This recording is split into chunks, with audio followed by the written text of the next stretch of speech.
Hello my dear student, I hope आप सभी अच्छे होंगे। और जैसे कि आपको पता है, हम ह्यूमन रिसोर्स मैनेजमेंट का सेकेंड यूनिट अभी गो थ्रू कर रहे हैं। और आज का हमारा एक बहुत स्पेशल टॉपिक स्टार्ट हो रहा है, that is called recruitment. The next part is online job portals. जैसे कि आप सभी अप्लाई भी करते होंगे। So companies recruit through online platforms, examples naukri.com, LinkedIn jobs, Indeed jobs और बहुत सारे एआई पोर्टल्स अभी करंट सिनारियो में हमारे पास होते हैं। द नेक्स्ट पार्ट है social media recruitment. Social media recruitment क्या है? Organisations use social media platforms to attract candidates. ठीक है, ऐसे यहाँ पर कौन से ऐसे सोशल मीडिया प्लेटफॉर्म होते हैं? So these are the LinkedIn and Facebook, like that. इस तरह के हमारे पास प्लेटफॉर्म्स रहेंगे जहाँ पर कोई भी ऑर्गेनाइजेशन अपनी वैकेंसीज को फ्लॉट करती है। The next part is walk in interviews. Walk in interviews क्या होती है? Candidate directly visit the company for interview without prior appointment. ठीक है, जहाँ पर कुछ कैंडिडेट्स जो जॉब सर्च आउट कर रहे हैं वो डायरेक्ट कंपनी में चले जाते हैं, या कहीं नोटिफिकेशन आया होता है कि इनके यहाँ पर हायरिंग है तो ऑर्गेनाइजेशन में खुद से विजिट करते हैं। That is called walk in interview. The next part is personal association. Personal association क्या होगा? Professional bodies and associations help in recruiting skills professionals. अब क्या है कि कुछ ऐसे रिक्रूटमेंट ऐसी कंपनीज होती हैं जो स्किल प्रोफेशनल सर्च आउट करती हैं। तो क्या करते हैं, पहले ट्रेन करते हैं और किन्हीं कैंडिडेट्स को, और फिर उन कैंडिडेट्स को एसोसिएट कर देते हैं ऑर्गेनाइजेशंस के अंदर। पहले कैंडिडेट्स को ट्रेनिंग प्रोवाइड करना, ट्रेन करने के बाद में ऑर्गेनाइजेशन के साथ इंटरव्यू कंडक्ट करना एंड देन उन्हें जॉब प्लेस्ड करा देना। That is the motive.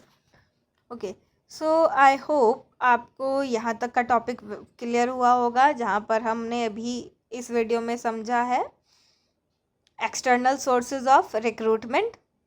Let's see internal recruitment and external recruitment. एक कंपैरिजन यहाँ पर हम करते हैं। Let's see which is the comparison. जब हम कोस्ट की बात करते हैं, the very first point is coast.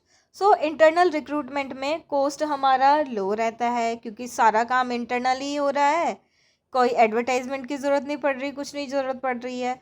जबकि एक्सटर्नल रिक्रूटमेंट हमारा जो है वहाँ पर कोस्ट इफेक्टिव होती है, कोस्ट हाई होती है।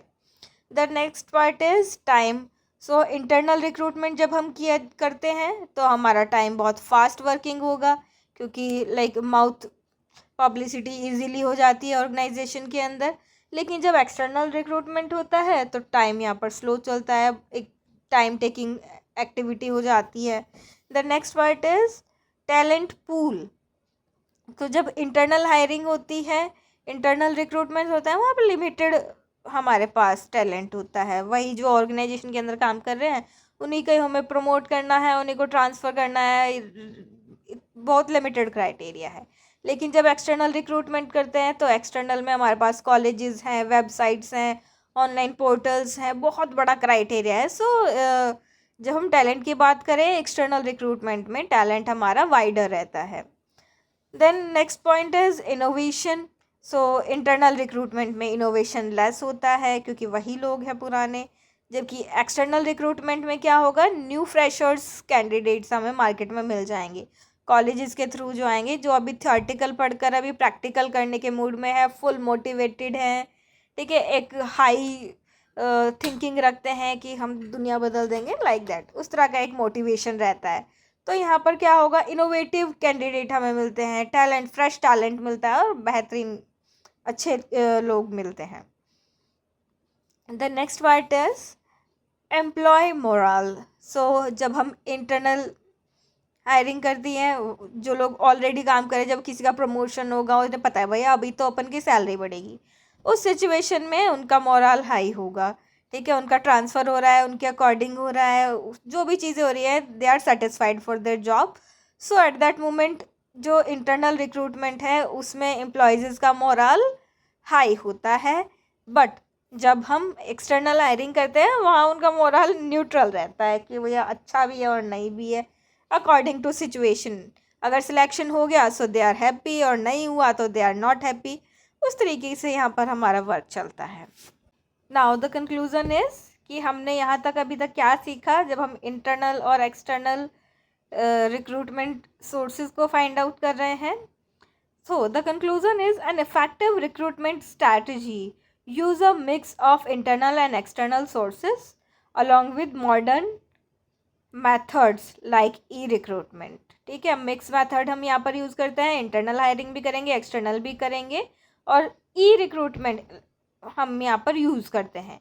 Organizations must choose the right approach based on job, role,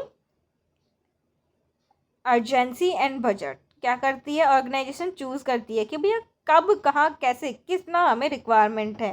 ठीक है, बहुत ज़्यादा अर्जेंसी है तो हम इंटरनल हायरिंग करेंगे, हमारा बजट लिमिटेड है तो फ्रेशर्स को उठा देंगे, फ्रेशर्स को हायरिंग करेंगे तो वही लिमिटेड अमाउंट उनको सैलरी देना होता है। ठीक है, अगर सेम चीज़ें हम किसी रेगुलर एम्प्लॉय को दे रहे हैं पोस्ट, तो उनका क्या होगा, उनकी सैलरी एक्सपेक्टेशंस भी हाई होती है, इंटरनल जो हमारा रिक्रूटमेंट है। और सेम प्लेस पर अगर हम किसी फ्रेशर या न्यू कैंडिडेट को रखेंगे तो उनका हम सैलरी नेगोशिएशन यहाँ पर आ जाता है। ठीक है, तो कंपनी क्या करती है, हमेशा चूज़ करती है राइट अप्रोच, कौन सा हायरिंग उनके लिए बेनिफिशियल है, कहाँ पर वो कम अमाउंट दे सकते हैं, फ्रेशर को या फिर जो ऑर्गेनाइजेशन में ऑलरेडी वर्किंग है उन्हें। और अपने फ़ायदे के लिए ही ऑर्गेनाइजेशंस हमेशा काम करती हैं। ऑर्गेनाइजेशन चाहती है कम पैसा देकर ज़्यादा काम निकाला जाए, और ऑब्वियस है कि जो बच्चा फ्रेशर जा रहा है मार्केट के अंदर तो वो काम तो अच्छा करेगा, लेकिन लाइक स्ट्रगलिंग भी उस बच्चे के लिए ज़्यादा होती है। सो आई होप बच्चे आपको यहाँ तक का हमारा टॉपिक बहुत अच्छे से क्लियर हुआ होगा।